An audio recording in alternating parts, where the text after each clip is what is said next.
Hi, வணக்கம் and welcome to Tamil walks YouTube channel. ஆக்சுவலாக ரெக்கேவிக் சிட்டியில் இருந்து ஒரு 20-25 கிலோமீட்டர் தள்ளி ஒரு பிரபலம் இல்லாத ஒரு ஃபால்ஸ் ஒன்று இருக்குது. அப்புறம் ஒரு அழகான கிராமம் இருக்குது. ஸோ அதை பற்றி தான் இந்த வீடியோவில் பார்க்க போகிறோம். வாங்க பார்க்கலாம் எப்படி இருக்குன்னு.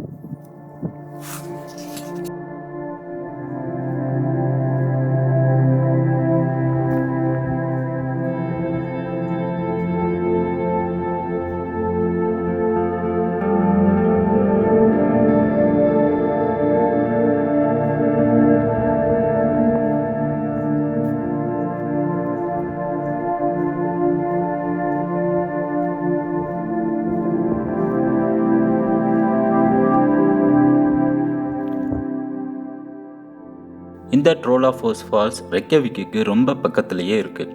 சிட்டியில் இருந்து கிட்டத்தட்ட 15லேருந்து 20 நிமிஷங்களில் இங்கே வந்துடலாம்.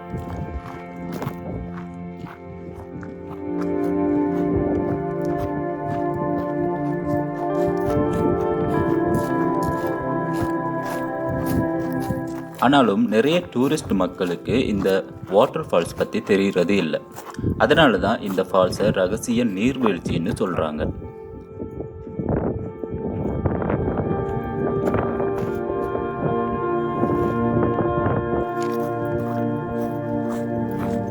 ட்ரோல்னா ராட்சதன்னு அர்த்தம் ஐஸ்லாந்து மொழியில்.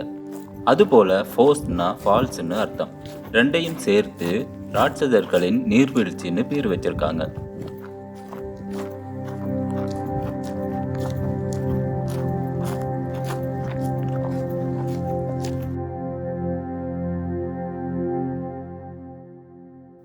இந்த பேர் வர காரணமாக என்ன சொல்கிறாங்கன்னா, அதாவது பழங்காலத்தில் ராட்சசர்கள் இந்த பகுதிகளில் வாழ்ந்ததுனால இந்த பேர் வந்திருக்கிறதா சொல்கிறாங்க.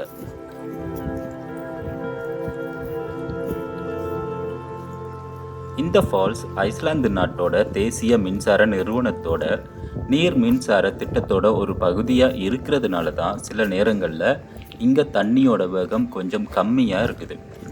அதோட இந்த ஃபால்ஸ் இன்னொரு மிகப்பெரிய ஃபால்ஸான ஓல்ஃபுசாவோட ஒரு பகுதி தான். இந்த ஓல்ஃபுசாங்கிற நதி ஐஸ்லாந்தோட ஒரு மிகப்பெரிய நதிகளில் ஒன்றா இருக்கு.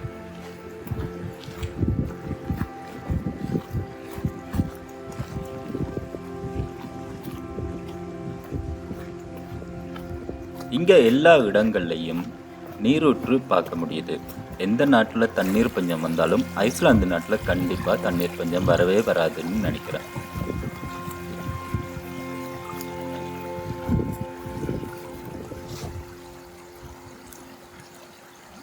இந்த ஹைக்கு ரொம்பவே ஈஸியானது. நீர்வீழ்ச்சி இருக்கிற இடத்துக்கு போகிறதுக்கு ஒரு 30 நிமிஷம் போதும். கிட்டத்தட்ட 2 கிலோமீட்டர்கள் தான் இருக்கும். மழை காலங்களில் கொஞ்சம் கஷ்டமாக இருக்கும், ஏன்னா ரொம்பவே சேரும் சகதியமாக இருக்கிறதால.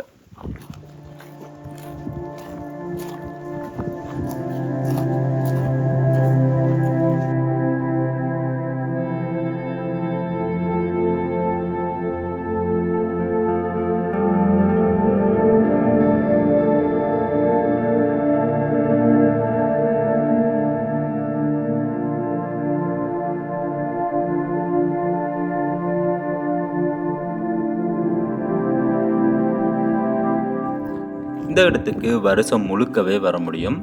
இருந்தாலும் சம்மர் டைமில் பச்சை பசேல்னு ரொம்பவே நல்லா இருக்கும். அதோட குளிர்காலத்தில் ஃபுல்லாகவே ஃப்ரீஸ் ஆகிடும்.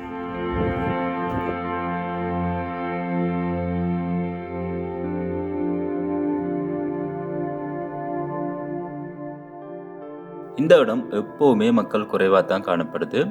இருந்தாலும் இந்த இடம் ஐஸ்லாந்து மக்களுக்கு ரொம்பவே பிடிச்ச மாதிரி இருந்துட்டு வருது. அதோட இங்க இருக்கிற சின்ன நீர்வீழ்ச்சிகள்ல குளிக்கிறத வழக்கமா வச்சிருக்காங்க.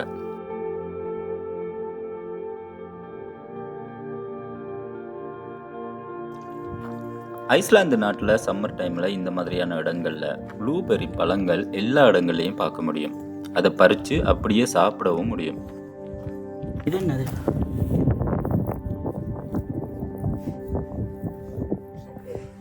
ப்ளூபெர்ரி தான்.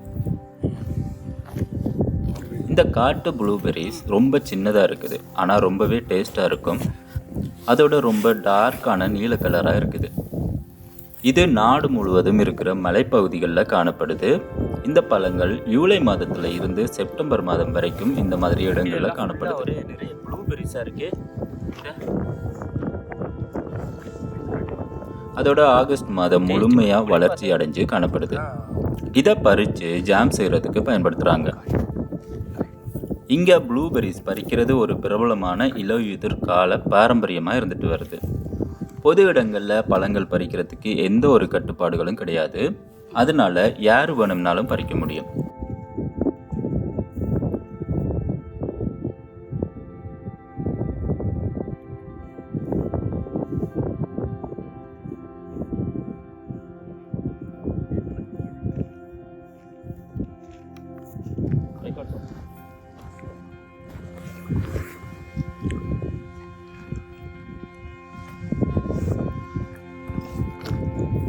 கடையில் ஒரு 500 கிராமே வந்து $10 to $12 இல்லை, அவ்வளோ வரும். சீசன் பொறுத்து அதிகமாக வரும். ஆமாம்.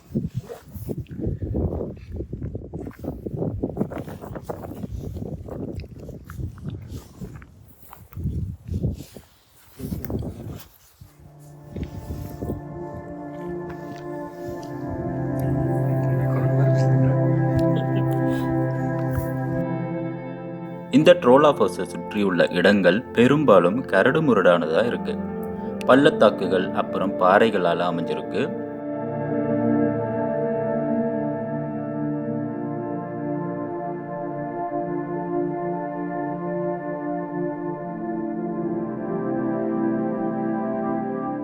கடல் மட்டத்தில் இருந்து சுமார் 157 அடி உயரத்தில் அமைஞ்சிருக்கு. என்னதான் மரங்கள் நிறைய இல்லைன்னாலும் இந்த நீர்வீழ்ச்சியை சுற்றி இருக்கிற கிராமங்கள் வருஷத்துல 3/4 நாட்கள் பச்சை பசேல்னு அமைஞ்சிருக்கு.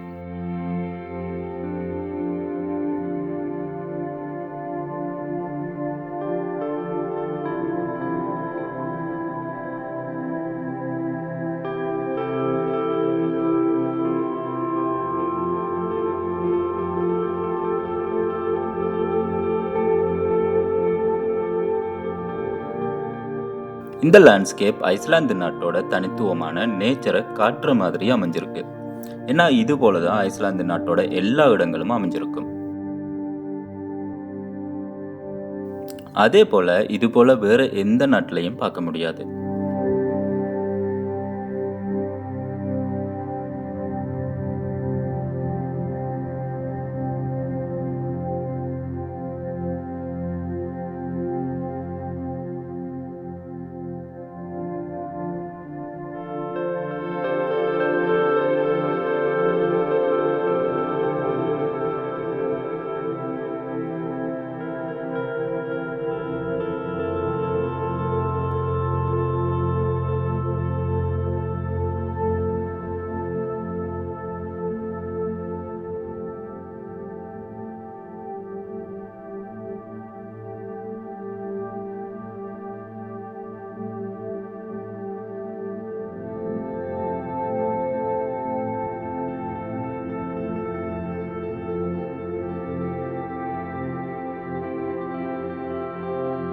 இந்த ஃபால்ஸுக்கு வசந்த காலங்களில் போகிறது நல்லா இருக்கும். ஏன்னா பனி உருகி நீர்வீழ்ச்சிகளில் நிறைய தண்ணீரை பார்க்கலாம்.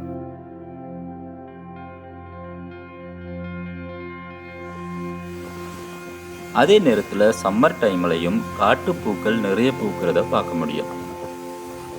இந்த ஆறு மீன் பிடிக்கிறதுக்கும் பிரபலமாக இருக்குது. மீன் பிடிக்கிறது முக்கால்வாசி நல்ல சம்மர் டைமில் தான் பிடிக்கிறாங்க. குறிப்பாக இந்த ஆற்றுல சால்மன் மீன்கள் அதிகமாக காணப்படுறதா சொல்கிறாங்க. இந்த நீர்வீழ்ச்சியில் game of thrones web series shoot பண்ணியிருக்காங்க. அதாவது சீசன் 7ல் எபிசோட் 5ஆவதுல இந்த நீர்வீழ்ச்சி காமிச்சிருக்காங்க.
இதுதான் ஐஸ்லாந்து நாட்டோட தனித்துவமான குதிரைகள். இந்த குதிரைகள் மற்ற நாடுகளில் இருக்கிற குதிரைகளை விட ரொம்பவே வித்தியாசமானது. இந்த குதிரைகள் நார்மலான குதிரைகளை விட கொஞ்சம் சின்னது. ஐஸ்லாந்து நாட்டில் கிட்டத்தட்ட 1000 வருஷங்களாக வளர்க்கப்பட்டு வருது இந்த குதிரைகள்.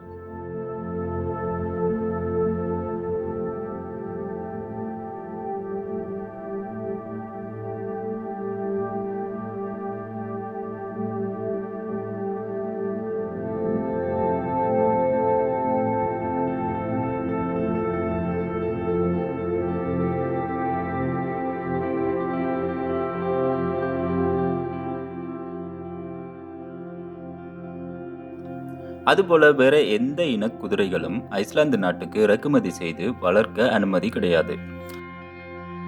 ஒரு ஐஸ்லாந்து நாட்டு குதிரையை வேற நாட்டுக்கு ஏற்றுமதி செய்தா மறுபடியும் அந்த குதிரையை ஐஸ்லாந்து நாட்டுக்கு கொண்டு வர அனுமதி கிடையாது. ஏன்னா ஏதாவது நோய்கள் பரவிடும்னு.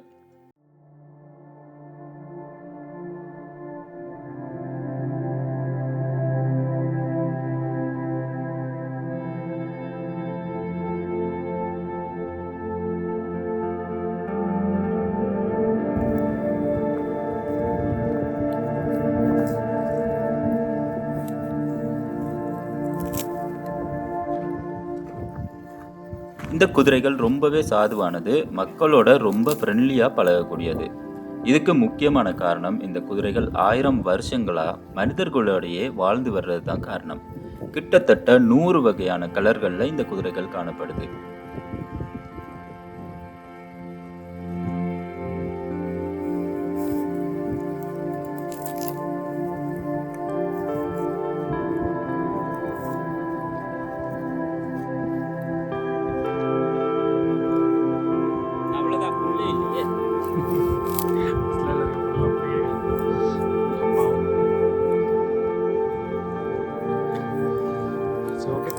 இந்த குதிரைகள் ஐஸ்லாந்து நாட்டோட ஒரு அடையாளமா இருந்துட்டு வருது. இதோட தனித்துவமான அழகு காரணமா உலகம் முழுவதும் பிரபலமா இருந்துட்டு வருது.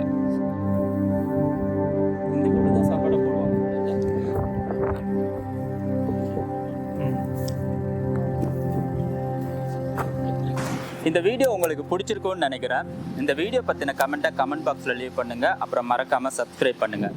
இதுபோல் இன்னொரு ஐஸ்லாண்ட் பற்றின வீடியோவில் உங்களை மீட் பண்ணுறேன். அது வரைக்கும் பாய்.